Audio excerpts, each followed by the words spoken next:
Yeah, izolo besi-celebrate ukuthi siqede inyanga under this program and the campaign. But celebration is over. Today is the first day in 90 days of 60 days.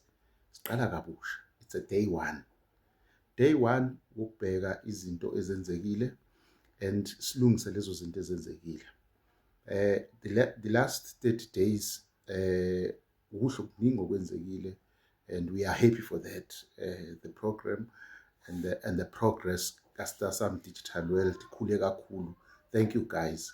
But akwanele, and futhi ngeke sikhulume kakhulu ngezinto ezinhle. So fanele sikhulume nangezinto esizibonayo ukuthi ifuna ukulungiswa. Abaningi babonile siposter sikhuluma ngeprogram. I-aim ukuthi at least sibe nama-video amathathu kuyaphezulu esiwapostayo a day, si-improve kuleyo part, cause abaningi benu bathe yes siyayizwa i-program but sincane isikhathi esiyithola ngaso because we are only making one video a day.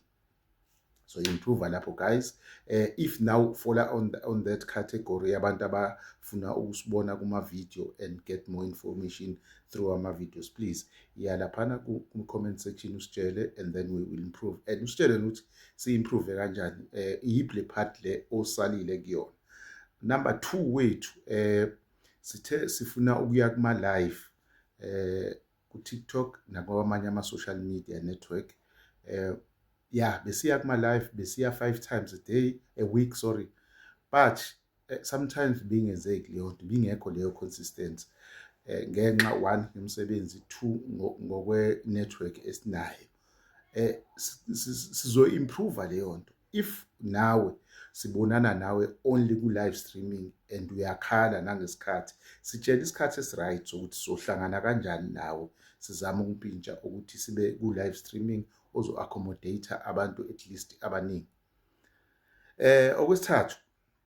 Okwesithathu-ke sinalento esibiza ngokuthi ama-email. Everyone got i-email. Siyabambeka kuma-emails. Awuyitholi lezi ndlela yokuthola ama-video, awukwazi ukusibona ku-live streaming, but now you got emails. Uyafuna ukuyithola i-information yakho through ama-emails. Yabona lapha kwi-bio kunento ekhulumayo lapha bisithi below. Under below kuna something abayishoyo. You click on that under below. Under below wakho ukunika lawa ama-emails. Then we will have ama-follow-ups emails. We will improve kakhulu futhi on that side. Please guys, don't feel shy. Uma ngabe le video uyithandile, hamba uyilike le video, uye ku-comment section, get more information, uye kuma-favorite, and then uyishare. Ungayeki uyishare. This is a valuable information. You share this information to anyone onaye under your account, so izokwazi ukuthi iye phambili. Thank you guys.